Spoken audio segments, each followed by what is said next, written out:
Twilight Princess is a very confused game. The story is all over the place and doesn't make much sense. Link's character arc collapses before we even enter the second dungeon and, at least in my opinion, it also features the worst ending of all the 3D Zelda games. Yet it also features some of the best boss fights in the entire franchise. Random side characters get more character development than Link does in the game. Yet no other Zelda game before it or after captures the feeling of adventure as great as Twilight Princess does. The game features many of the best dungeons Nintendo ever crafted, but also has weird tonal problems. It has the worst art direction out of the 3D Zelda games, yet features the best version of Hyrule Fields. It has a terrible beginning, but a wonderful second half. It has some of the coolest items in the series, while it also features some of the worst cutscenes. It's just a fantastic Zelda game on the one hand, and a confusing mess on the other. The game is a drastic step up in many aspects compared to the Zelda games that came before, yet at the same time it also abandons the thematic cohesion that made the previous 3D Zelda games so great. In short, the game features incredibly high highs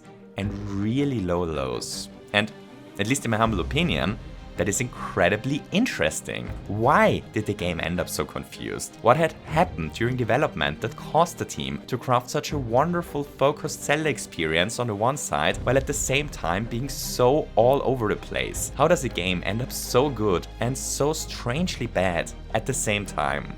What happened here? In this video, we will try to solve this little mystery. We're going to discuss how Nintendo took the strengths of the series and made them even better with Twilight Princess, while completely fumbling the story at the same time. We'll talk about the economic realities that shaped the game, why the ending doesn't work, what they should have done instead, count kid kidnappings, and discuss how even the game's premise is already deeply flawed. And in the end, we will not only know what tragedy shaped the development of Twilight Princess, but also understand how Twilight Princess changed the Zelda series forever by being an incredible game and an incredibly flawed game at the same time. We got a ton of stuff to discuss. Before we start, just one more thing. Due to the nature of this video, this thing is going to spoil the entirety of Twilight Princess, start to finish, including the final boss fight.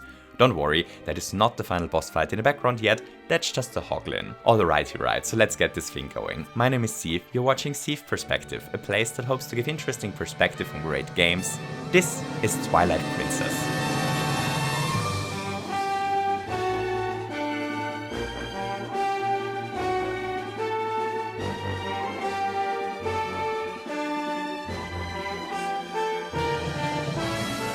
The beginning of a game often tells us a lot about the priorities of the developers. You know, how a game begins is obviously a conscious choice. Lots of thought goes into the question of how to start a game, like Twilight Princess. So the beginning of a game is always interesting to take a closer look at, and Twilight Princess begins very calmly. It begins with a question. Link is in a conversation with his mentor Russell. The very first dialogue in the game is a question that Russell asks Link. Tell me, do you ever feel a strange sadness as dusk falls? They say it's the only time when our world intersects with theirs. The only time we can feel the lingering regrets of spirits who have left our world. That is why loneliness always pervades the hour of twilight. Those are the very first words spoken in the game, and they already give us a good idea about the themes that the game is going to explore. There is a theme of loneliness, there is dusk falling and with a day turning into night, which symbolizes something coming to an end, and there are the lingering regrets of spirits that left our world, symbolizing the deceased and hinting that the game explores the question of what remains of us after we are gone.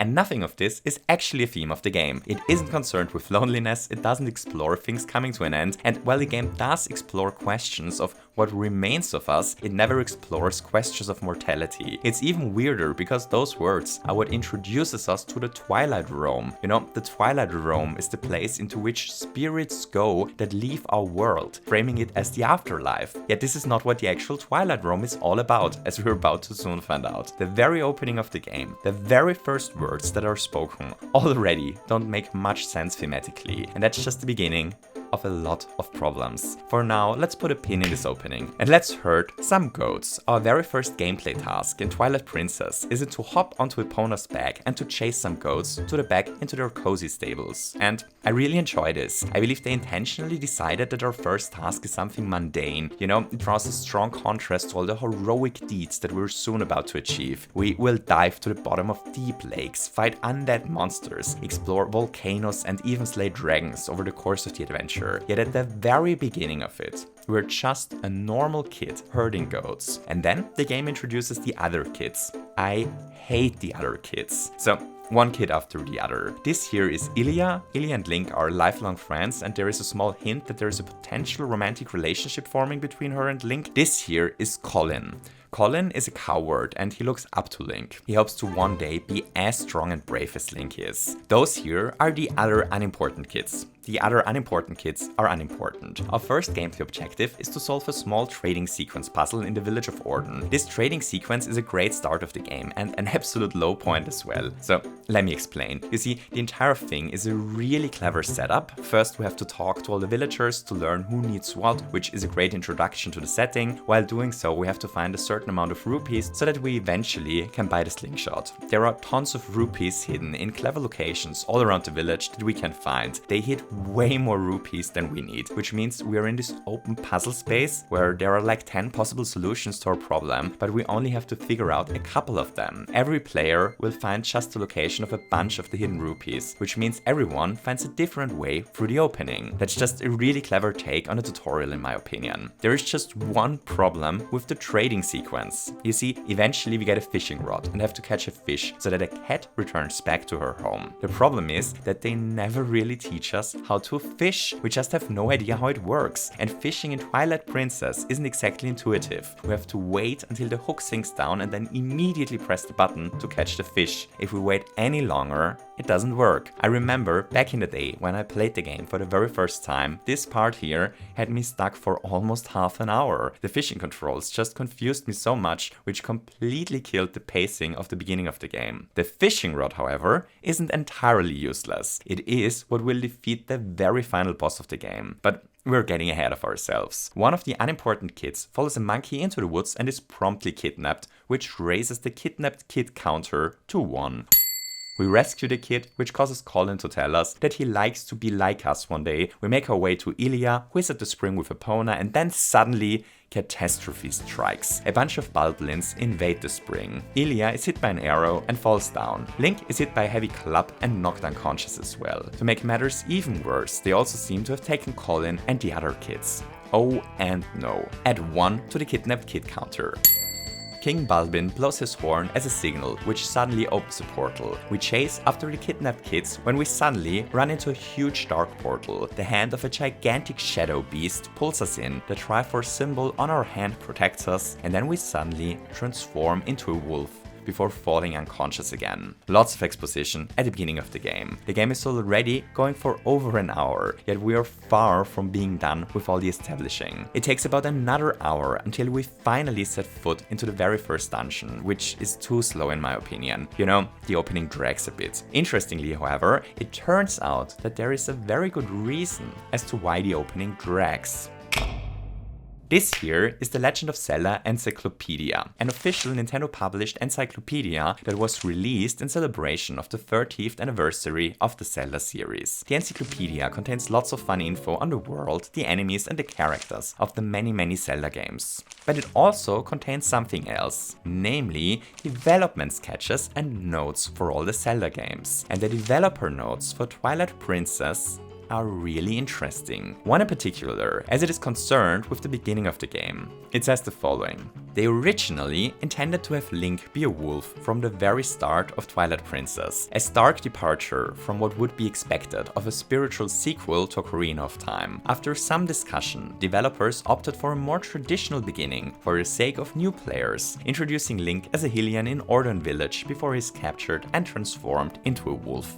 So they originally planned to begin the game differently and only opted out of it at some point in development, which is kind of interesting. As we just discussed, the beginning of the game drags a bit, and I can't help myself but wonder if this is because they decided not to begin the game as a wolf. Because as it is now in the game, they need to establish a lot of fluff before we're turned into a wolf, and then they immediately need to establish tons of other things before we're transformed back again. I have this feeling that starting the game with Link as a wolf would have helped a lot with the pacing of the opening. Anyway, let's go on a prison escape. We reawaken and find ourselves captured in the dungeons below Hyrule Castle, a little imp floating in front of us. This little imp is Midna, our sidekick for the rest of the adventure. And Midna is as cool as imp sidekicks come. She's quite mistrusting at first, nagging us at every opportunity. Her motivations for helping us aren't entirely clear, and she just has a lot of personality, without ever really becoming annoying. Together, we escape the dungeon, make our way through the canalization and onto the castle's roof. We learn that the castle is covered by twilight. This twilight turns the castle's inhabitants into spirits. Those spirits are unaware of what is happening to them. They also can't see us. At the top of the roof, we finally meet an old acquaintance of ours, Princess Zelda, who gives us a news flash to get us up to date. See, there once was a kingdom called Hyrule.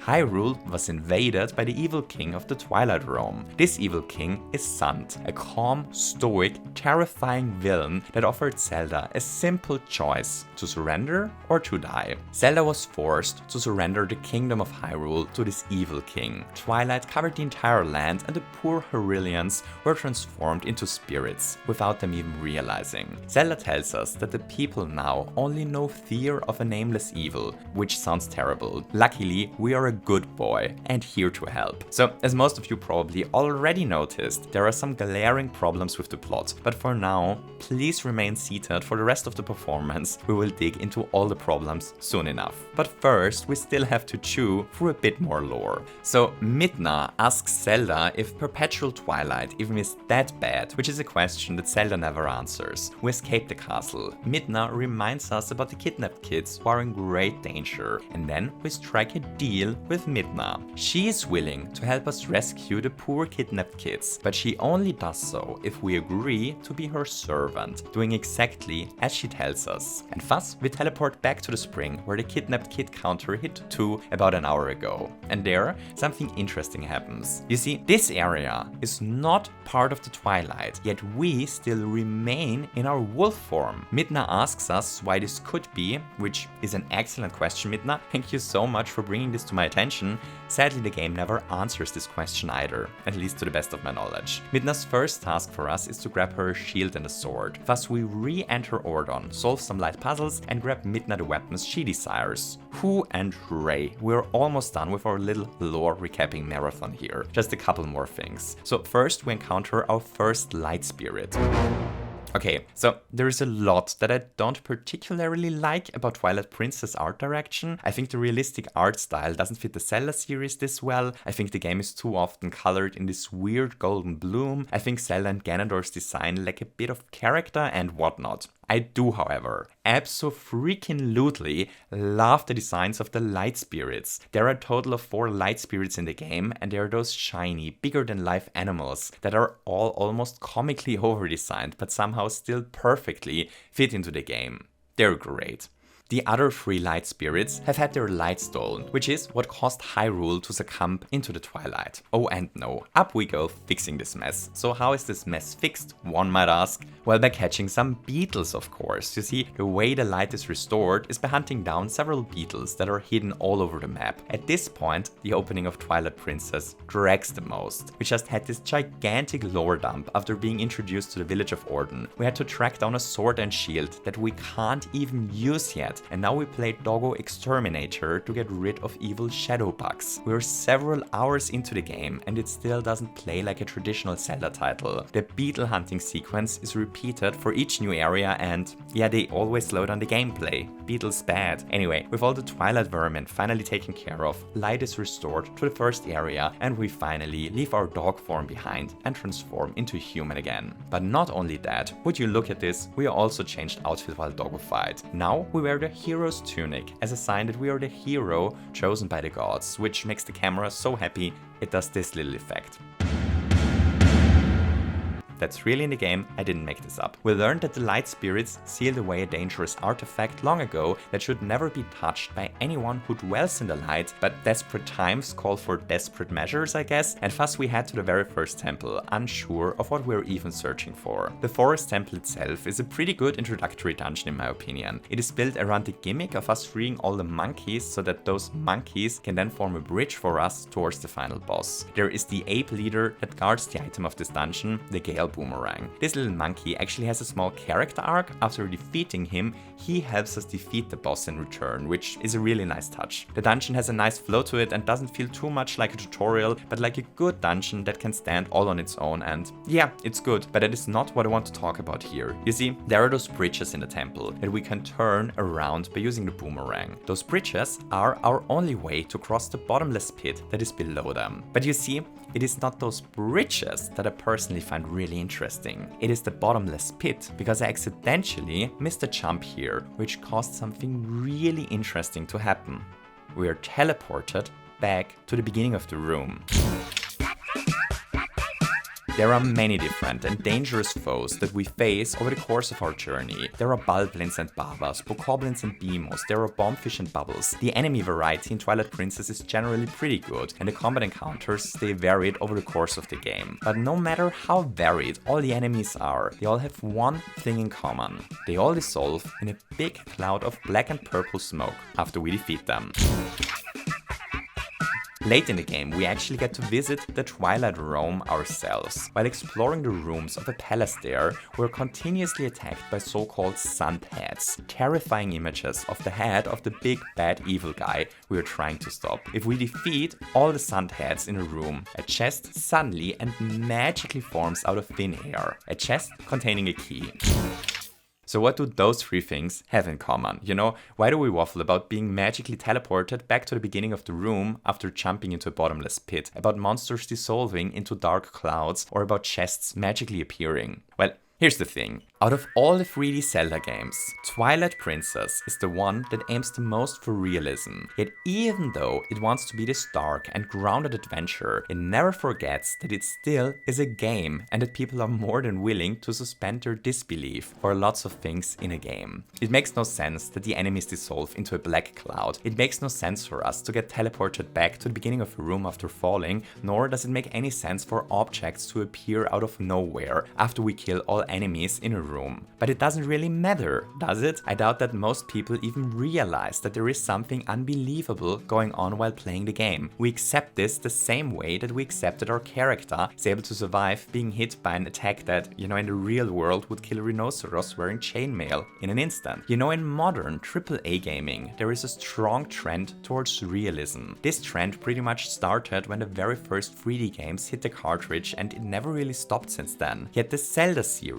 just ignored a lot of those trends, and in my opinion that is a real strength of the series. The Zelda games just never were too worried about everything making sense and just allowed themselves to be games first. You know, if we fall down a cliff in say Elden Ring, it is an instant game over. Games like God of War build their entire geometry in a way that it is almost impossible to fall off anywhere, just because they don't really know how to resolve us falling down in a realistic way, and so on. Yet the Zelda games just say screw it and respawn us back at the beginning of the room. The fact that the Zelda series isn't too worried about realism just opens up tons of design space without hurting the game in any way, and you know, I sometimes wish other AAA games were a bit more brave to just screw the realism. Hooray! So it took a while, but apparently Link finally hit the bottom and respawned in the dungeon. The boss here is defeated by throwing boom flowers at him from a distance using our Gale Boomerang. Something that they actually teach us prior via making it the solution to a couple of puzzles, which, you know, is pretty clever priming. With the boss defeated, Midna gets her hands on the first so-called fused shadow. So the fused shadow is...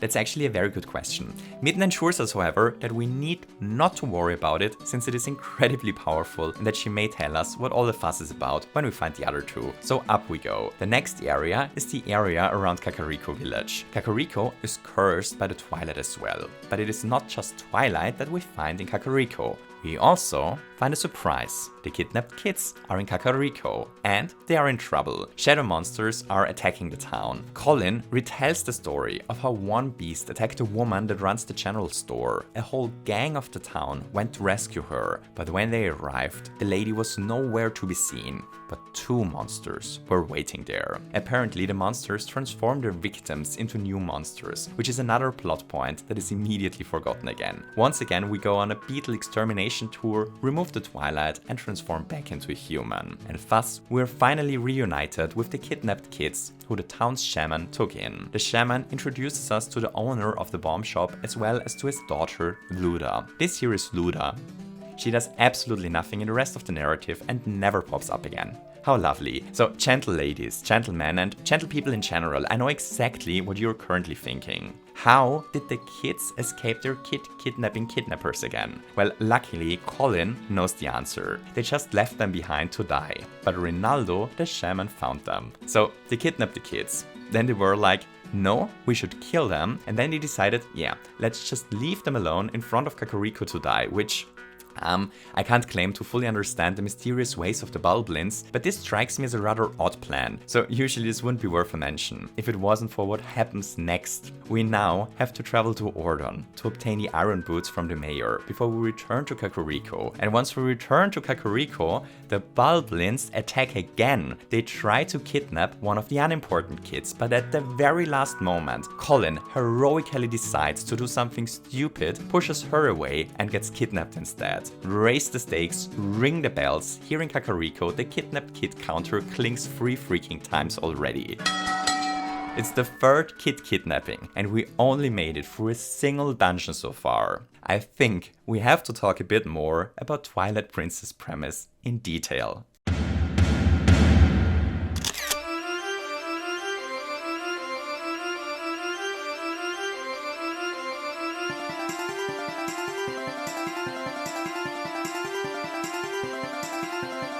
This here is a typical image of something that is often referred to as a liminal space. This here is another typical liminal space. This here is another one. So liminal spaces are usually places that are in between some states. They may be the crossing between two things. They may be the border between two things. Or they may be things that usually are full of life, but for whatever reason are lifeless right now. Many people, myself included, get an eerie and uncanny feeling when watching places like this. And liminal spaces, that is, spaces that are between two states, are something that is often used in art to convey a feeling of being in between something or being between two worlds. So what exactly qualifies as a liminal space and what does not is a surprisingly heated discussion in a different corner of the internet, far, far away, but for our purposes, it is a space that is transitional between states. The aesthetics of those transitional or liminal spaces got really popular during the pandemic for, well, obvious reasons, but the concept of liminality in art has been around since probably forever. Spirited Away, for example, famously uses tons of liminal spaces to convey the feeling of Chihiro being in between being an adult and being a child. There is the bridge that Chihiro crosses, a bridge being the transitional space between two sides. There is the famous image in a train being a transitional space between two destinations. The movie begins in a car while the family is traveling, there is the scene in the elevator, and so on. You get the idea. Transitional spaces often conjure an eerie and uncanny feeling of loneliness and longing that many pieces of art brilliantly use to great effect. Such places that are in between are often referred to as liminal spaces, and liminality and transitional spaces are actually quite central to Twilight Princess. Why, one might ask? Well, because of the Twilight. You see, the Twilight is pretty much the mother of all transitional images. It is the in-between of day and night. It is the moment when night hasn't taken fully over yet the day hasn't ended either. It is day and night at the same time. It is neither, it is in between. The quote from the beginning of the game actually reminds me a bit of the feeling that many people feel when looking at liminal spaces. Tell me, do you ever feel a strange sadness as dusk falls. They say it is the only time when our world intersects with theirs, the only time we can feel the lingering regrets of spirits who have left our world. This is why loneliness always pervades the hour of twilight. This strange sadness combined with loneliness lets us feel lingering regrets, you know? It might be a me thing, but that is actually a pretty good description for the feeling that arises at least in me when looking at pictures like this. Cool. So what has the Twilight to do with Twilight Princess again, one might ask? Well, this is where things become interesting. See, one would think that the Twilight in Twilight Princess represents the realm of shadow and the realm of light intersecting, the merging of the two realms. It is a realm in which shadow and light can exist at once, the liminal convergence of two different states, the transition between light and dark. Darkness on the one side, light on the other, the Twilight as transitional space in between. But that is not how Twilight Princess works. In Twilight Princess, the Shadow Realm is the Twilight Realm. The Twilight Realm is the Shadow Realm at the same time, which is such a weird and unintuitive metaphor that it left me extremely confused the first time I played the game. The Shadow Realm is the Twilight Realm, and the Twilight Realm is in opposition to the light. The areas that are in Twilight are not so because shadow and light is intersecting there. It is because Twilight and Shadow overtook the light there. In the metaphor of the game, the Twilight is the opposite to the light, which at least to me is terribly confusing. And this confusing metaphor is just the tip of the iceberg, because Twilight Princess really struggles to establish stakes and to explain the threat that we are up against during the first half of the game. There are so many weird choices and so many strange things going on that just make the story feel confused and unfocused. First, there's the fact that the Twilight transforms people into spirits, which, as we learn from Zelda, is terrible. Apparently, yet all the spirits we meet seem to be, fine. The kids in Kakariko don't suffer because of the Twilight, they suffer because of the Shadow Beasts and the Bulblins, but both can exist in the Light Realm as well. All 3 kidnappings happen in the Light Realm, and the very first Shadow Beast fight takes place in the Light Realm as well. Those threats aren't a result of the land being covered by Twilight. Later, we reach Hyrule Castle Town. The town is covered in Twilight, yet the people there are just happily going on about their lives. Not even Zelda seems to be that desperate. It's just, what is the problem with the Twilight again? Then there is the fact that it is completely unclear how, why, and when we are a wolf. It would make sense if the Twilight is what is transforming us and leaving the Twilight is what transforms us back, but that's just not the case. For reasons not even Midna knows, we are a wolf in the Light Realm as well. Then there is the problem that we don't know what the fused shadows do. At this point of the story, we do not trust Midna. We only help her to help the children. We collect the fused shadows for Midna, not for ourselves. The only reason we do so is to save the children. But the children are safe and we are no wolf no more. Why do we help the dubious Midna again? To make matters even worse, the game regularly hints at the fused shadows being potentially dangerous. So our gameplay objective at this point is to hunt down a dangerous artifact for a dubious creature for no reason that we can understand other than it may help against the Twilight that people don't even seem to notice. At this point of the story, we are completely lacking direction. Everything is so unclear and confusing that it is really hard to care about the story. We just have no clear motivation as a player to go along with the plot. And this is all before talking about Colin and Kakariko's kid kidnapperia, because the little kids cause even more damage to the already damaged plot structure. So look, I know it's a Zelda game and I know no one cares, but having the kids being kidnapped only for the kidnappers to release the kids, only for the kidnappers to come back to kidnap the kids is just, is it just me or is one step here unnecessary? But that's not even the problem I have with the countless kid kidnappings. Colin is the problem, because Colin's character arc destroys Link's character arc. And this is more than just a nitpick. You see, characters don't exist in a vacuum. They exist in relation to each other. The way one character treats another defines the characters of both of them. You'll see in a second what I mean. So Colin pushes the unimportant kid out of the way so that the important kid can be kidnapped. We hop onto Pona's back, have a short set piece action section that was impressive back in the day but really drags in 2024, defeat King Bulblin and immediately rescue Colin again. Before we return, there is this epic shot of Link on the bridge. Try to remember this epic shot of Link on the bridge, please. It's actually important. So far so good. So we return to the village and there Colin's character arc arc is resolved. And oh mess, it's such a boy. We hold Colin in our arms, and Colin gives us an inspiring monologue on the meaning of courage. He says, and I quote, I think I finally understand. I think I finally understand what my dad meant when he told me that I needed to be stronger. Like you, Link. He wasn't talking about strength, like lifting stuff. He was talking about being brave. Link, you saved me. Didn't you?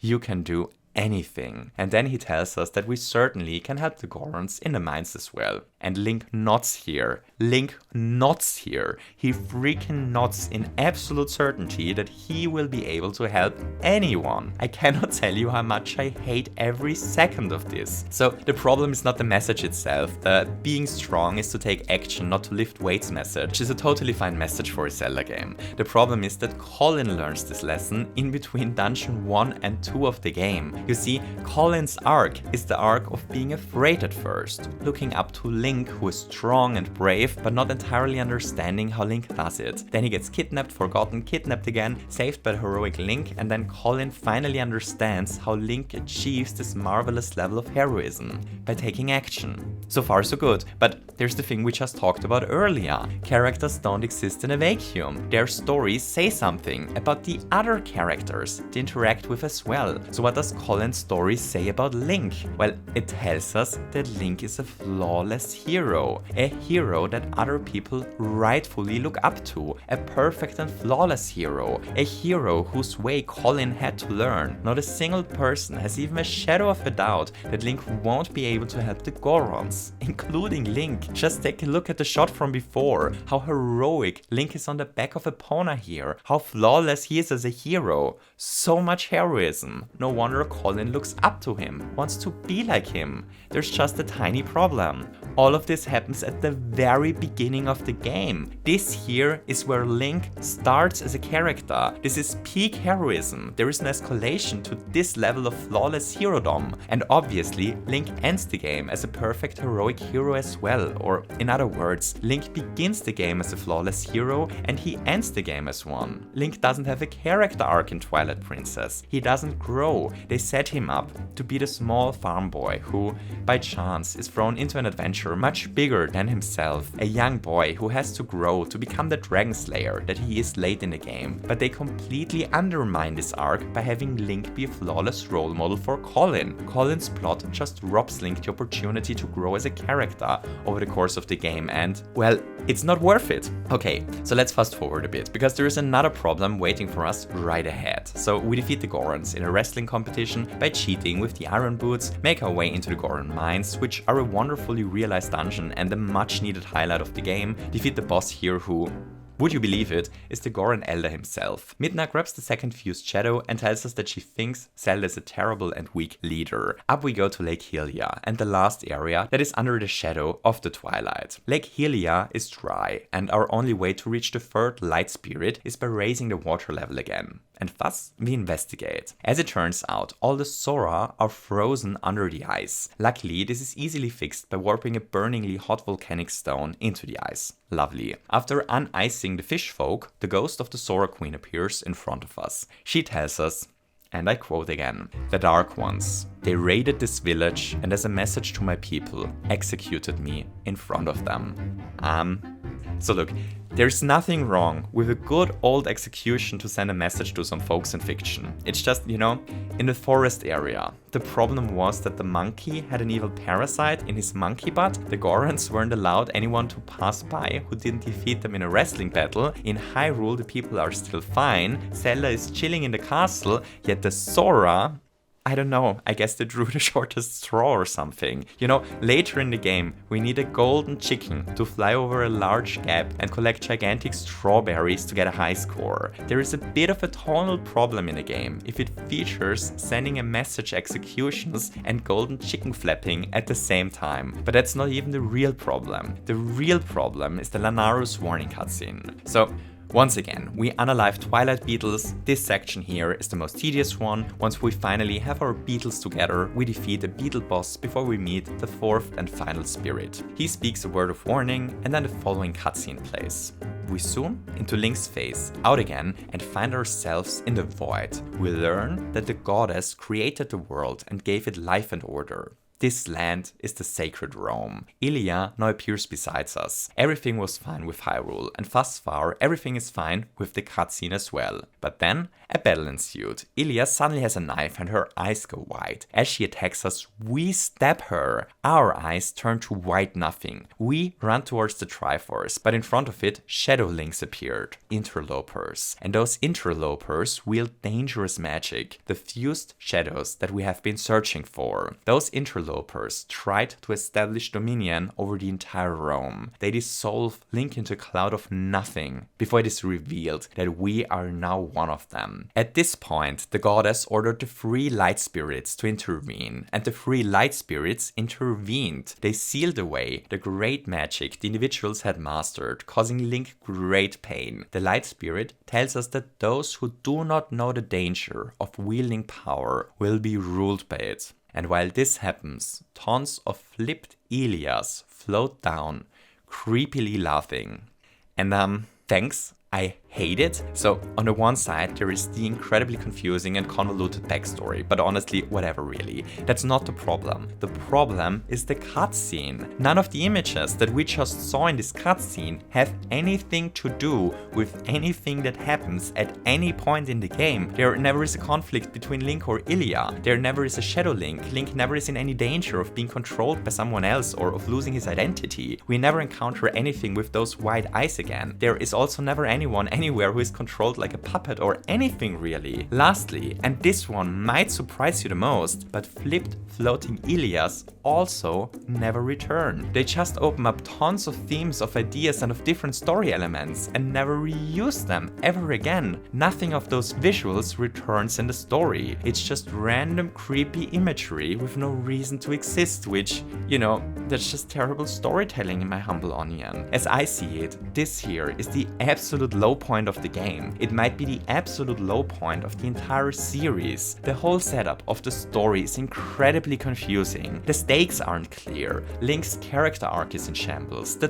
tone is all over the place. And then we see those out of context visuals that have nothing to do with the narrative, are never explained and never pop up again. The game is just so all over the place, the pacing so bad, the story so confusing, the tone so weird. Apart from the 2 dungeons, the gameplay hasn't been anything special so far either, and, well, the game is pretty much in shambles at this point. And then, somewhere, a hidden switch is flipped. And from this point onward, the entire rest of the game is fantastic. Truly great. The second half of Twilight Princess is among the best of Zelda that Nintendo ever crafted.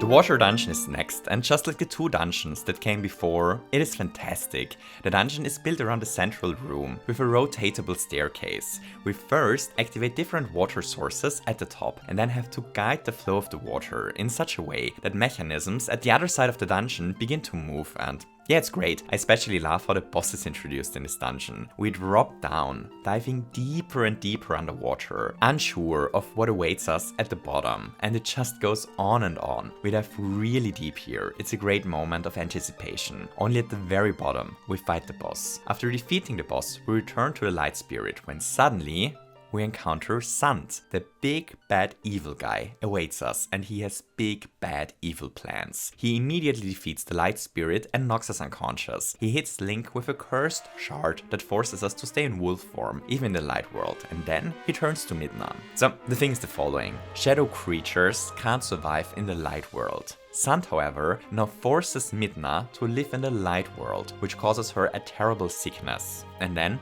to everyone's surprise, there is a pretty good story section. We find ourselves in the middle of Hyrule Field, transformed into a wolf, unable to change back. Midna is unconscious on our back, and then one of the greatest Zelda songs starts to play, Midna's Lament. And thus we carry Midna towards Princess Zelda, hoping that she knows a cure for Midna's sunburn and our dog problem. And from this point onward, something really strange happens with the story. It finally feels like a normal Zelda story. Most of the weird contrivances and the worst parts of the convoluted plot are finally behind us, and from here on out it is a pretty straightforward Zelda narrative. The narrative even features a couple of highlights. The first one right around the corner. We make our way into the sewers below Hyrule Castle. The tides have turned. You know, it is here where Midna saved us hours before. Now we are here trying to save Midna. The game cleverly throws a bunch of enemies into our way that we usually could easily get rid of by using our Midna powered supercharge attack, but since Midna is unconscious, we have a much harder time defeating the enemies. Even through gameplay, we feel how much Midna is missing. It's, you know, a great moment of reflection. And once we reach Zelda, things get even better. Midna pleads to Zelda to break the curse that is tying us to the wolf form so that we can save the world. Zelda tells us to seek the Master Sword in the Lost Woods, and then the music goes silent, and all we hear is the rain outside the castle. Zelda says that she thinks she finally understands who Midna is before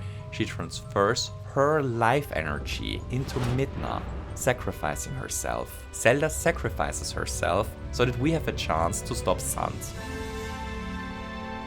The music does a lot of the heavy lifting in this scene, and yeah, at least in my humble opinion, that's the first time the game's story really works. We head to the Lost Woods, and after a short hide-and-seek sequence with a skull kid, and after solving a fun and unusual puzzle, we reach the Master Sword.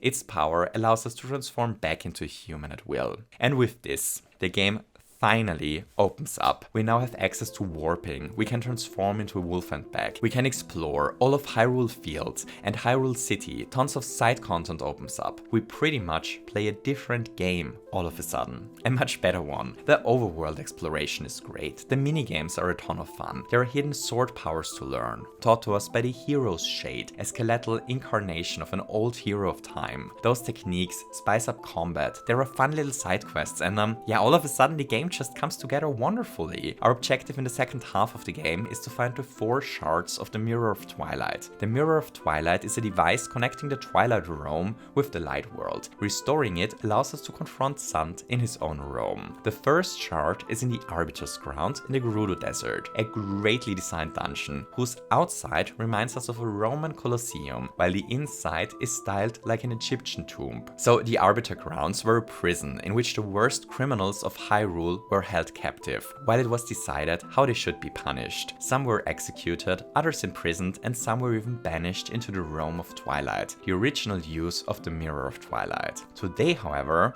it is a haunted, spooky desert temple. Our first job is to collect the souls of 4 ghosts before we explore the deeper parts of the dungeon and acquire the spinner, one of my favorite items in all of Zelda. The spinner is a huge Beyblade that we can use to make our way over quicksand, to activate devices, to fight enemies, and best of all, to ride railways. So there is a surprising amount of what I'm going to call cinematic navigation going on in Twilight Princess. As I see it, Twilight Princess dungeons are built out of 3 different activities that the devs regularly mix and match, namely combat, puzzle solving, and cinematic or adventurous navigation. So combat and puzzle solving should be relatively straightforward. It's, you know, the varied combat encounters in the dungeons and solving its many puzzles. But what is cinematic navigation? Well, and that's something I think the dungeons in Twilight Princess really nail. It is navigating the spaces in the dungeons in interesting and adventurous ways for no other purpose other than that it's cool. You know, lots of parts in the dungeons are about Link jumping over lava lakes while flame pillars shoot out of the ground, or have us quickly travel around using the hookshot while we're grabbed onto a platform that is falling down, or it has us carefully balanced on top of frozen pillars above an abyss. You know, many parts of the dungeons are interesting places that sometimes even feature platforming elements, sections that evoke a feeling of adventure, and the spinner is the perfect item for this kind of gameplay. Spinning around on those railways just really leans into the cinematic navigation. I love it. The dungeons in Twilight Princess are generally wonderfully paced, and I think that is to a big part because they often just feature adventuring parts that have us navigating interesting scenarios that don't necessarily feature puzzles or combat. Hooray! After defeating a huge undead dragon, we make it to the Mirror of Twilight and are rewarded with our big next lore reveal. So, you'll probably not even believe what I'm about to tell you. I certainly had trouble believing it when it was first revealed to me, and I swear this is true, I'm not making this up. As it turns out, Ganon is the true villain behind Sant. Shocking, I know. So the mirror was guarded by sages who conducted trials at the top of the Arbiter Crowns. One person condemned to death by them was a villain named Ganondorf. They tried to execute him on the very spot we're currently standing now. But the Triforce protected him and he broke free. The sages had to watch helplessly as he murdered one of them. In a desperate attempt to survive, they banished Ganondorf into the Twilight Realm. This botched trial is how Ganondorf ended up in the Twilight Realm to begin with. It is Ganondorf's power that is empowering Sant. Oh, and no. Up we go, repair the broken mirror. We find the second shard in the Snow Peak Ruin. The Snow Peak Ruin is one of my favorite Zelda dungeons ever. So here's the setting. The entire dungeon is this old crumbling mansion. The place almost feels like an old haunted Victorian house. The family that once lived here is long dead. The place overrun by monsters and half destroyed. But even after all this time, we still encounter the remains of a once happy family that used to live here.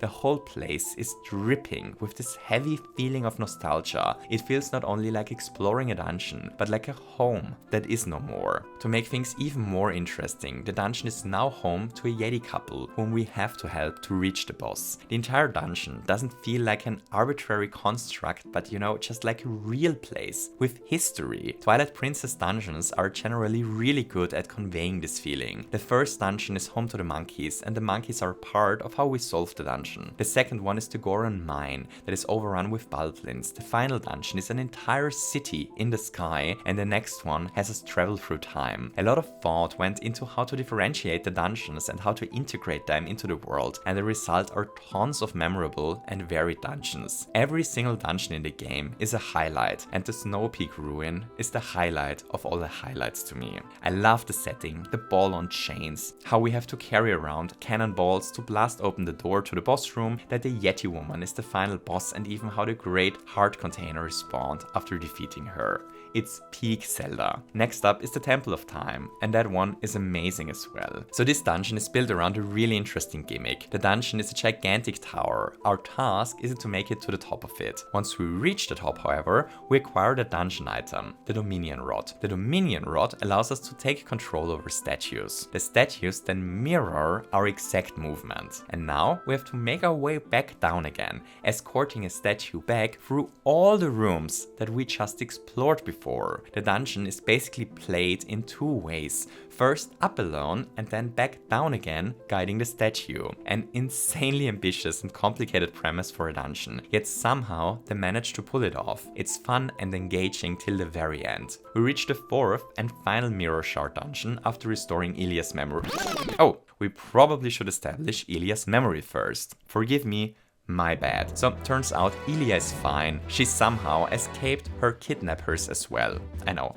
Worst kid kidnappers to have ever kidnapped. Ilia is in Hyrule City. The poor girl, however, has no memories of her own past, which is a problem because for completely relevant reasons, Ilia's memory is the only way we can reach the city in the sky. And thus we regain an item of her past, which helps her regain her memories and allows us to eventually reach the city, the next great dungeon in a great dungeon list. I especially like the boss fight here. Fighting against the dragon, high in the air, while swinging ourselves around from hookshot target to hookshot target is such a nice set piece and creates such a strong feeling of adventure again. I love it, even though the fight is incredibly easy. Actually, none of the game's bosses are difficult. Mechanically, they all are incredibly easy to beat. However, they all are a great spectacle. And honestly, I like it that way. You see, the combat system was never really the strongest part of the Zelda series. I'd much rather have a dungeon end with a huge set piece than to be really tested on Zelda's mediocre combat mechanics. And if we think about the bosses not as mechanical tests, but instead as climactic highlights of the dungeons, then Twilight Princess really nails its boss fights. Slaying the boss in the underwater temple, fighting on rails against the gigantic undead dragon, running on ice while the Yeti wife attacks us from above, or fighting the gigantic black Goron shadow at the end of the mine dungeon. I don't know, I think all of those fights are great cinematic highlights that really bring the dungeons to a close on a high note, even if they are incredibly easy. Anyway, once the dragon is dead, we collected all the 4 shards and the second main half of Twilight Princess comes to an end. Only the endgame is missing now, and in case it wasn't apparent already, the second half of Twilight Princess is truly fantastic. The game suddenly flipped the switch and it became everything that I ever wanted out of a Zelda game. And even more, even the story suddenly comes together again after the rough opening. But why? Why is the second half of the game suddenly so much more enjoyable than the first half? What happened during development here? Why did the exact same team that produced such a wonderful second half also produce the train wreck that is the beginning? What happened during development? Well, I'm glad you're asking. Gentle ladies, gentlemen, and gentle people in general. Let's put on our tinfoil hats, because I have a theory.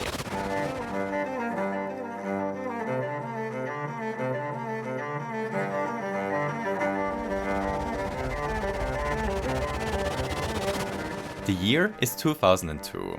Aichi Aonuma has a secret he won't be able to keep much longer. You see, when development for Wind Waker started, the plan originally was to iterate on the art style of Ocarina of Time and Majora's Mask. But during early development, someone in the team was experimenting with the tune style, and as it turns out, the entire team loved it, and thus they settled for this style. The only problem, well, at least according to a couple of Japanese interviews that Did You Know Gaming dug up a while ago, the team knew that Miyamoto would not like the new art direction, and thus Aonuma actively hid from Miyamoto what they had been working on for as long as possible. And he did so for a very good reason, because when Miyamoto finally found out he hated the graphic style, it took a lot of convincing to get him to greenlight it.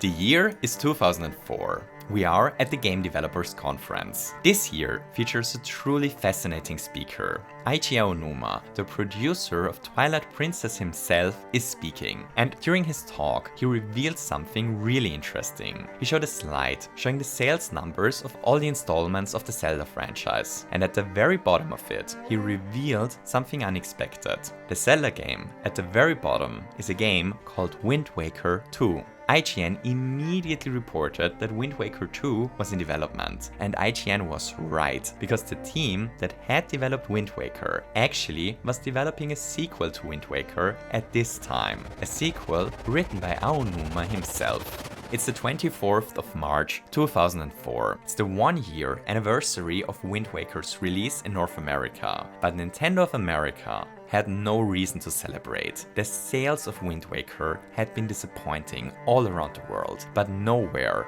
were the sales so devastating as they were in America. To make matters even worse, the game had solidified the image of the GameCube being a console only for children. If Nintendo wanted to save the underperforming GameCube, they needed to change the image of the GameCube being just for kids, and they needed to do it fast. It's still 2004. A couple of months have passed. We are at the E3. Nintendo had an interesting reveal prepared. They showed the first glimpse at the Zelda game that they had been working on. But to the audience's big surprise, the game that they showed was not a sequel to Wind Waker. They revealed a much more mature Zelda game. The trailer showed scenes of Link fighting various enemies. It showed him riding on horseback. But interestingly enough, barely any scene shown in this trailer is like this in the final version of the game. The game must have been very early in development when the trailer was revealed. The year is 2004. The story of Twilight Princess is changed, but it isn't Aonuma that is changing the story he had written. Aonuma got support by 2 additional writers, Mitsuhiro Takano and Aya Kyogoku. Takano would years later introduce himself in an Iwata Asks with the following words: "My name is Takano. I was basically in charge of the story scripting for Twilight Princess, but I was also involved in the development of the cutscenes and a few of the events in the game." Aonuma would later say, "Those responsible for the scenario, Mr. Takano and Mrs. Kyogoku, made some really great changes to the story I wrote." The year is 2005. Nintendo has to face the truth. the GameCube is dead. There is no saving a console. All their efforts are now focused on their follow-up console, the Wii, which is scheduled to release in about a year. This time, they won't make the same mistakes that they made with the GameCube. The Wii needed to launch with a killer lineup. It would launch with more mature games that their target audience has been craving for years. And Twilight Princess won't be released onto the dying GameCube. It would be a Wii launch title as well. We're back in the present. We're studying the Zelda encyclopedia some more. As it turns out, there is another really interesting developer note hidden in this innocently looking encyclopedia. The following. After the cartoon style of Wind Waker, developers worked to make Twilight Princess a more grown-up experience. This started with Link, who was older and drawn more realistically. The visuals around him followed, with designers developing more sophisticated controls and adding darker elements that had not been present in the series until this title, like children being kidnapped. We're about half an hour in the past. We're watching this very video together. There are a total of 4 light spirits in the game, and there are those shiny, bigger than life animals that are all almost comically over-designed. Wait a second, something strange is going on. Take a listen. At this point, the goddess ordered the 3 light spirits to intervene. Did you notice it? What the? So they originally planned to begin the game differently and only opted out of it at some point in development, which, in the past that we let go of. At the end of Wind Waker is the Hyrule of Ocarina of Time. In the subtext, we also flood the past of the Zelda series here and get ready for something new. But famously, this did not happen. The next game, Twilight Princess. Alrighty, right. So that was quite something. Most of you wonderfully smart and smartly wonderful people probably already connected the dots, but let's wear our tinfoil hats with pride and let's try to combine the evidence together. So we know that Aonuma lobbied for the art style of Wind Waker against Miyamoto. We know that Wind Waker ended up being a financial disappointment for Nintendo, especially for Nintendo of America. We know that Miyamoto wanted the team to produce a more mature Zelda. We know that they started working on Wind Waker 2, but changed that during development. We know that 2 writers changed Aonuma's story mid-development, and finally, we know that Nintendo got a lot of feedback that players wanted more mature games during this time, and that Nintendo was with their back against the wall. The Wii launch really needed to be a success. So I'm obviously guessing here, but at least to me, it is kind of obvious what had happened here, isn't it? Aonuma took a gamble with Wind Waker against Miyamoto and it didn't pay off. Directly after release, the team started working on Wind Waker 2, not knowing yet that Wind Waker would go on to be such a commercial failure. At that point, Nintendo hadn't really given up on the GameCube yet,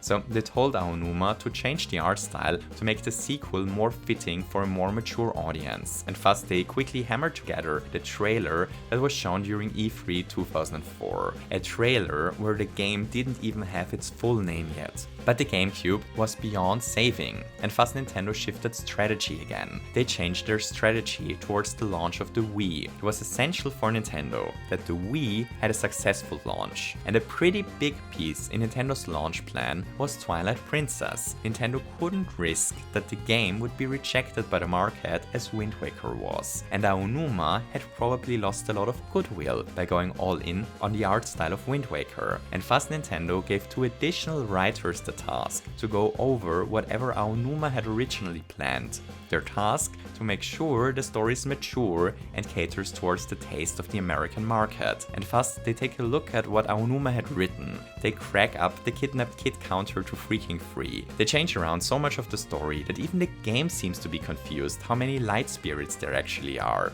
3 or 4. They add dark and mature elements to the script, like the Sora Queen being executed in front of her people, turning the general goods shop lady in Kakariko into another monster, Lanairu's spring cutscene. Maybe they come to the conclusion that Link isn't heroic enough, and thus we get the Colin plot. They might even be the ones who suggest that a spiritual sequel to Ocarina of Time better not start with Link as a wolf. So, just to make something super duper clear here. First, that is all heavy speculation. It would would make sense if this is what happened, but I obviously have nothing to prove this and I could be equally wrong. Second, even if this is what happened, this doesn't mean that the two writers are terrible writers or anything. If my little speculation is what had happened, then they were always set up to fail. Getting the task to take a story that Aonuma had written and to change things around to make it more attractive for certain markets and more mature is just, a hopeless task.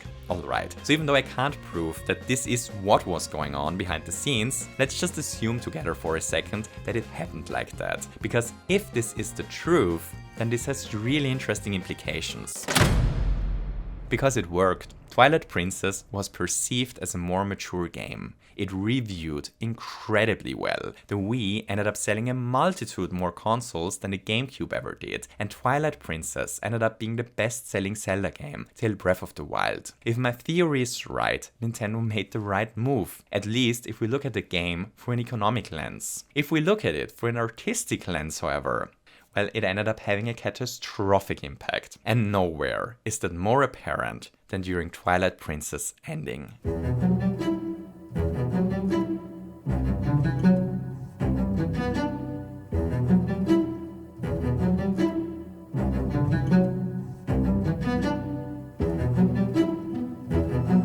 We're back atop the Arbiter grounds. The Mirror of Twilight is repaired. We are ready to confront Sant, but before we do so, it is revealed to us that Midna actually is the rightful ruler of the Twilight Realm. She's basically the Zelda of the Twilight. When Sant overtook the Twilight, he cursed her into the imp form in which we find her. And with this, it is time to take our revenge. We enter the mirror and find ourselves in the Twilight Realm. The Twilight Palace is the final dungeon of the game, and it's a pretty cool one. The dungeon is built around a gimmick. There are bright shining balls, which we have to carry to the exit, while dangerous, evil floating hands try to return them as well. It's pretty good. At the center of the dungeon, there are peaceful shadow beasts. When we get close to them, with one of the shining light balls, they suddenly transform. Turns out, the shadow beasts are actually harmless inhabitants of the Twilight Realm, which got transformed by Sant's evil magic. And with this, it is time for us to confront Sant. So, something really interesting happens during this scene. You see,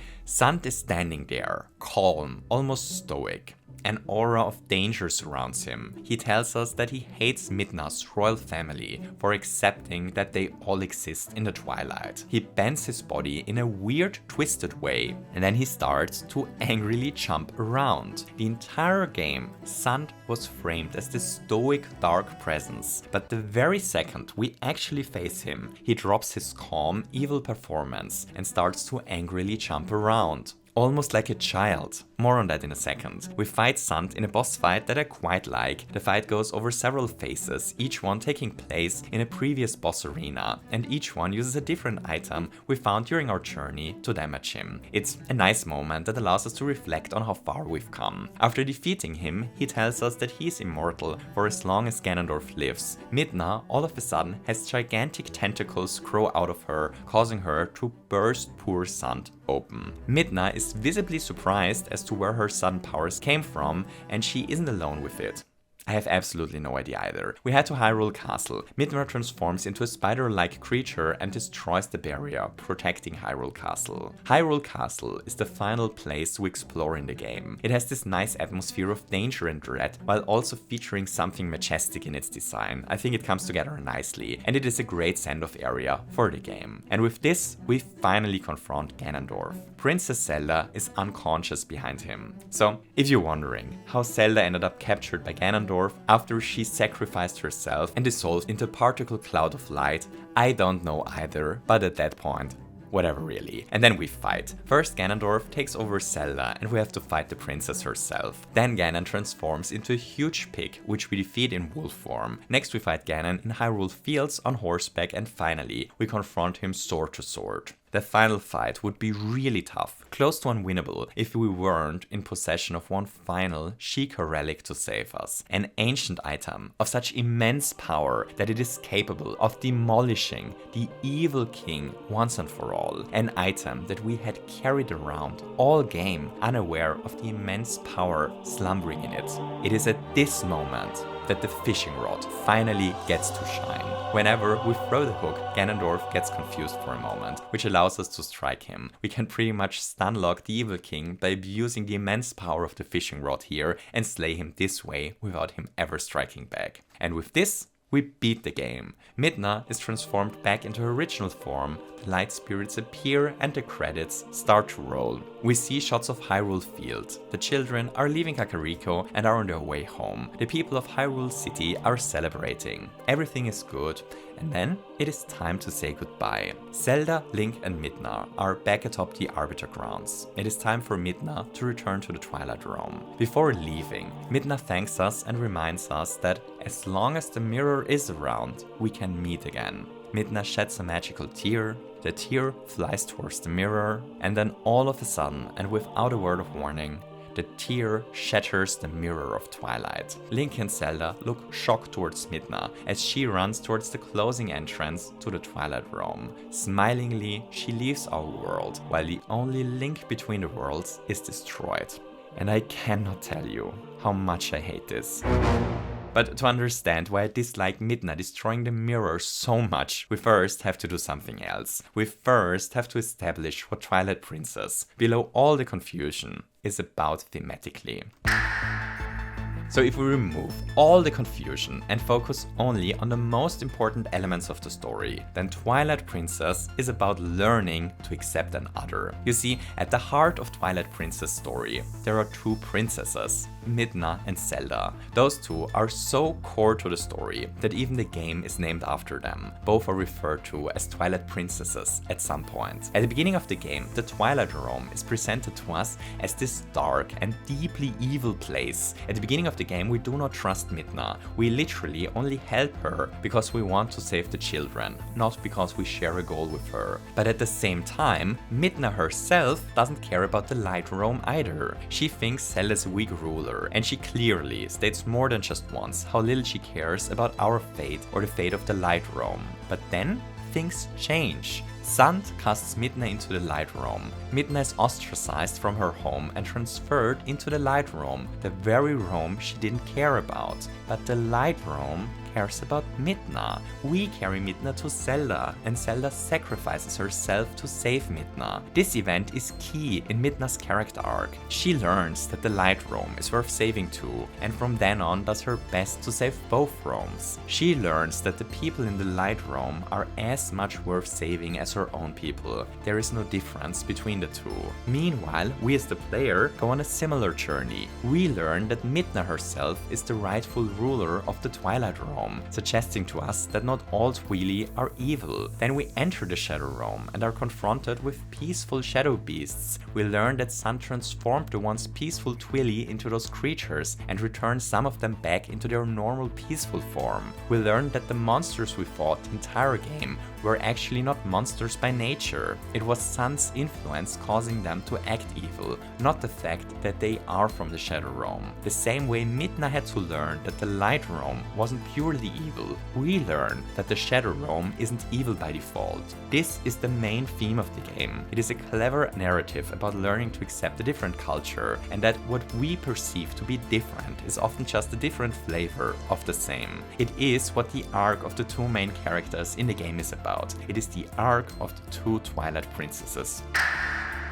If we remove all the confusion and focus only on the most important elements of the story, then Twilight Princess is about loss and sacrifice and learning to come to terms with them. You see, almost all of the central characters in the game have to sacrifice something or to deal with a loss over the course of the narrative. Midna loses her true form when she's transformed into an imp and has to come to terms with it. So does Link. Zelda first has to surrender her kingdom to Sand, losing it in the process, and later sacrifices herself to save Midna. The parents lost their children when they were kidnapped. Colin sacrifices himself to save one of the unimportant children. The Sora boy loses his mother and has to come to terms with it. And most importantly, Midna smashing the mirror at the end is a final sacrifice. Zelda, Midna and Link would love to be able to stay in contact, but Midna understands that the only way to prevent what had happened is by sacrificing the only link between the two worlds. and then there is Sand. You see, Sand's story is the story of him not being able to come to terms with a loss. He wanted the kingdom, but he would have never gotten it. But different to Zelda or Midna, he wasn't able to handle the loss of his kingdom. He set the plot in motion and doomed all other characters because he wasn't able to deal with giving up something. And this is why he starts to jump around like crazy once we learn those facts about him. You see, he's deliberately framed as a child here because the game defines the ability to deal with loss as being grown up and not being able to deal with it as being childish. The character that wasn't able to give something up acts almost comically childish, while Zelda, who gave up her kingdom and later even sacrifices herself, is framed as extremely mature. All central characters have to deal with loss and sacrifice over the course of the game. It is the central theme of the game. If we remove all the confusion and focus only on the most important elements of the story, then Twilight Princess is about confronting the past, learning from it and letting it go. You see, all the dungeons in the second half of the game are in one way or another as visiting the past or a place long gone. The first dungeon is literally shaped like an old Roman Colosseum and features the aesthetics of an ancient Egyptian tomb, combining two strong aesthetics that remind us of civilizations that came before us. The second dungeon is a ruined mansion taking place in a family home that is long abandoned, once again reminding us of the past and of what was. The city in the sky is the ancient city of a civilization long forgotten, and the Temple of Time, well, the Temple of Time has us literally walk through a portal that takes us back in time to an era when the temple was still standing tall and not just the ruins, which it is in the present day. All four dungeons have a cohesive theme of us exploring something that came before us. All four dungeons have us explore something that is now gone and forgotten.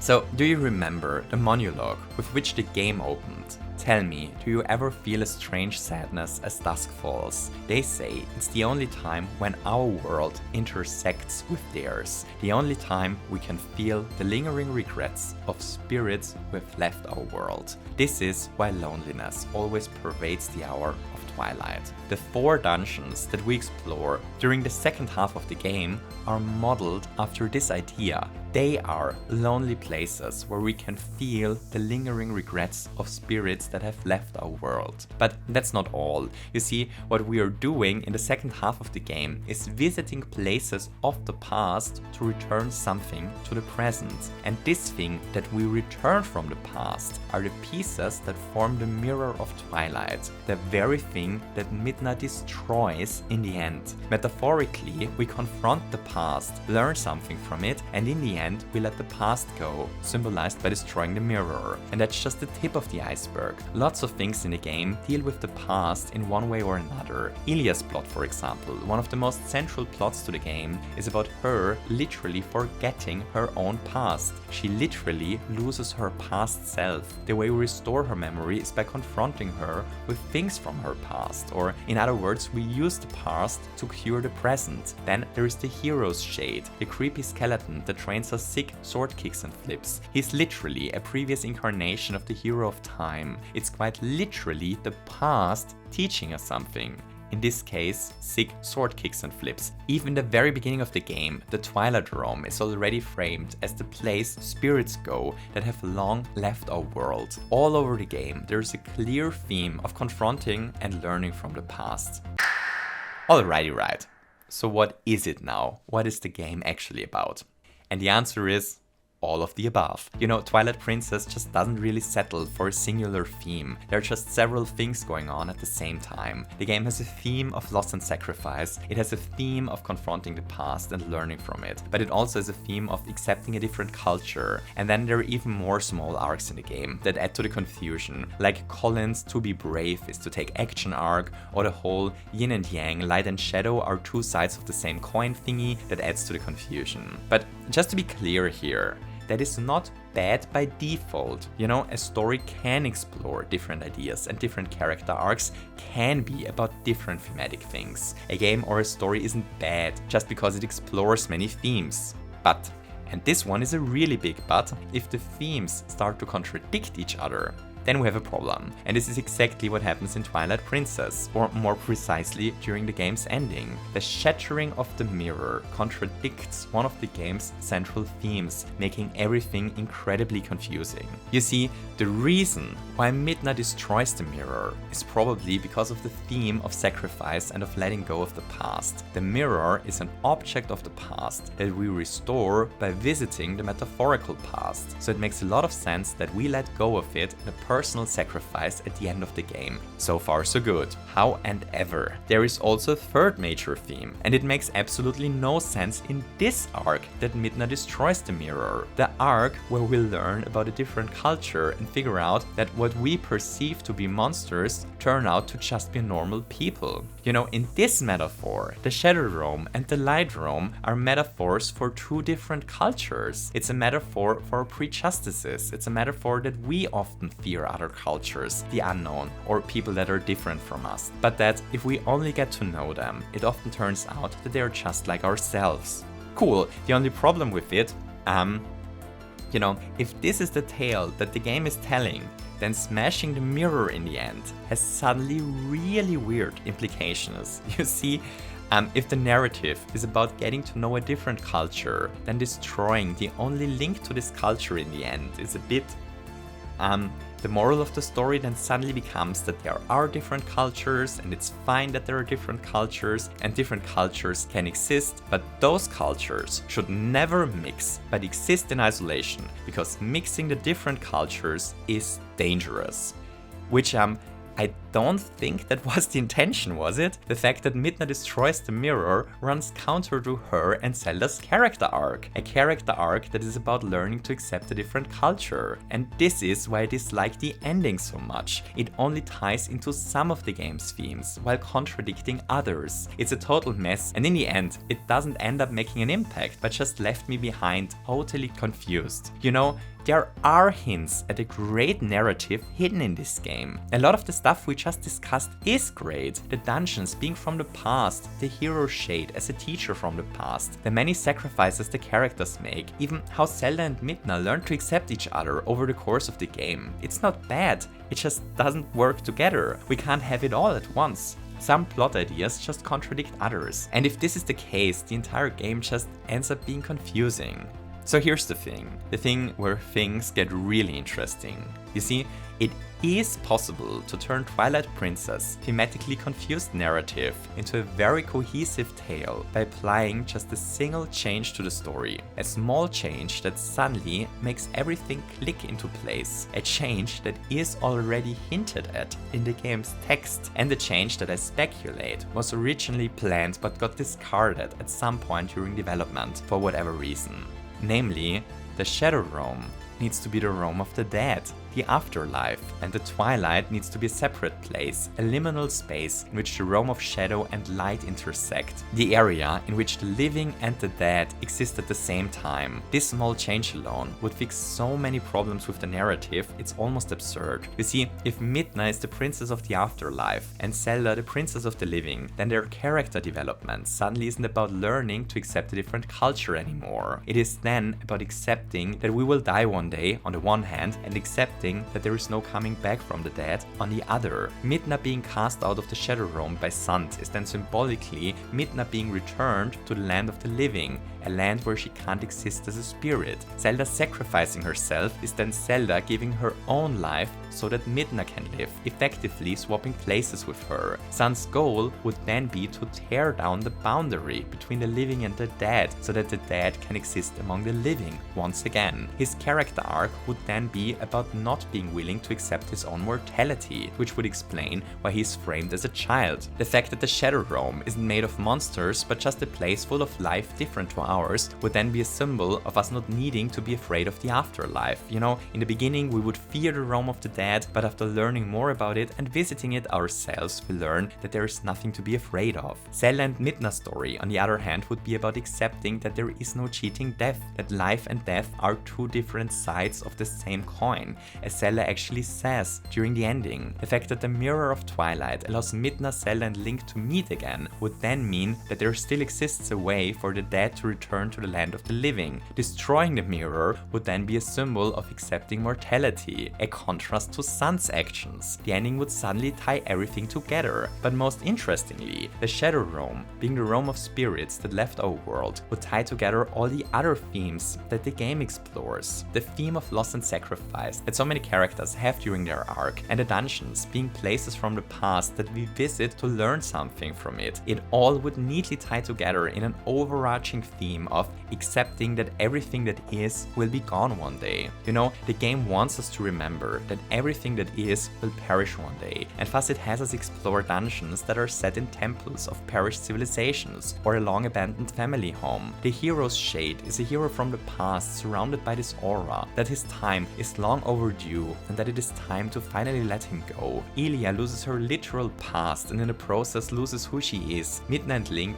lose their true form, and most importantly, in the end we even lose our only way to connect with Midna. If the Shadow Realm were the place where spirits go to after they leave our world, the ending would suddenly make so much more sense. Destroying the mirror would be an act of sacrifice. We sacrificed the contact to Midna. We sacrificed the only way to contact Midna again. But we accept this because we understand that everything that is will be gone one day and that we need to let go of those that were before us. The ending would even be bittersweet because Link and Midna would eventually meet again.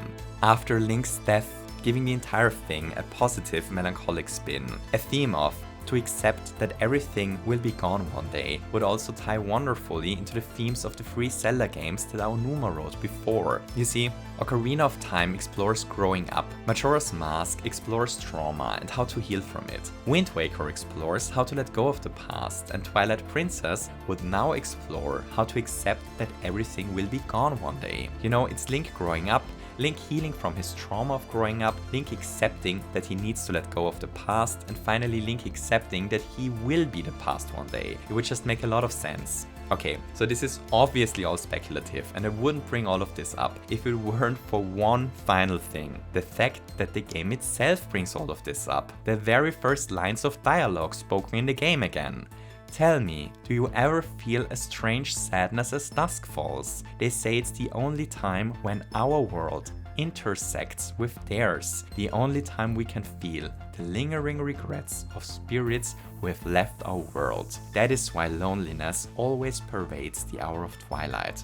Only as dusk falls, which is during twilight, does our world intersect with the spirits who have left our world. Spirits who have left our world are the dead, and the twilight is when our world intersects with this world, the world of the dead. The very first lines of dialogue set up the game in a way that would tie everything together thematically in the end, and then the setting just is different than what is presented to us in the opening, and nothing makes sense anymore. It's so strange. It's all obviously highly speculative, but if the game at one point was about the world of the living intersecting with the world of the dead, and if the original theme of the game was to accept that everything will be gone one day, well, then I think it would have turned out great. Much better than the kid kidnapperia that we got in the end. My best guess is that this was what Aonuma originally had written, but economic considerations caused Nintendo to mess with this original vision, and in the end we got a very confused game that still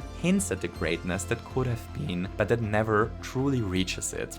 And in my opinion, this is the big tragedy of Twilight Princess. So if there's one thing to take away from Twilight Princess, then it is the following. If Eiji Aonuma has a creative vision, for the love of God, just let the man work. So earlier in the video, we speculated that Nintendo might have reduced Aonuma's influence on Twilight Princess narrative because Wind Waker ended up being such a failure, and I suggested that this move ended up working, at least from an economic point of view. But did it? On the surface, Twilight Princess sold an impressive 8.9 million copies versus the 4.5 million that Wind Waker sold. But of those 8.9 million copies, roughly 1.3 million were sold on a GameCube, meaning only 7.6 million copies were sold on the Wii. The Wii had an install base of roughly 100 million consoles, so only roughly 7.6% of the people that bought a Wii actually also bought Twilight Princess. Wind Waker, however, was owned by almost 21% of all people who owned the GameCube. I have a very hard time believing that Twilight Princess would have sold a single copy less if Nintendo would have allowed Aonuma to execute his vision. But even though Twilight Princess plot may not come together as beautifully as Wind Waker or Majora's Mask does in the end, and even though Twilight Princess suffers from pacing issues, and even though Twilight Princess' story is confusing at times, in the end, it is still a tremendously fun Zelda game, featuring some of the best dungeons Nintendo ever crafted and many wonderful puzzles, moments, items and encounters. I always look forward to replaying the game. And in the end, that is all that really counts. Hooray! So here we have it, a hot take on Twilight Princess, delivered so many years too late, it might as well be a cold take. Before we wrap this up, just a couple more things. So first, a gigantic Twilight Realm expanding thank you to all my wonderful patrons whose names are currently scrolling by. Videos like this one have an extremely hard time surviving on YouTube because they take forever to produce, while YouTube heavily favors channels that churn out content faster than audiences can even watch it. The lovely people whose names are currently scrolling by are making sure that it is still possible to produce those videos for me, even though YouTube's algorithm quite often rejects them. A gigantic thank you for this. Finally, there was one thing I wanted to mention during the video but that didn't fit, the Wolf Amiibo dungeon. You see, when Nintendo released the Wii U remaster of the game, they added a combat dungeon in which we can fight against progressively more difficult waves of enemies, and that's pretty cool. But they also decided to make this dungeon only be unlockable by using a specific amiibo, which means Nintendo basically sold DLC that was only accessible behind an amiibo. So that's luckily something that hasn't caught on since then, but I still think it deserves to be mentioned. So, bad Nintendo. Bad. And with this, it's time to wrap this up. Thank you so much for watching. I hope you enjoyed the video. If you enjoyed it, don't forget to smash that like button. If you really enjoyed it and are interested in more long-form content discussing interesting games, subscribing might be a good idea. And if you really loved the video and want to make sure that content like this can survive on the platform, then there is also the option to support the channel via Patreon. Alright, thank you so much for watching, and until next time, lots of hugs.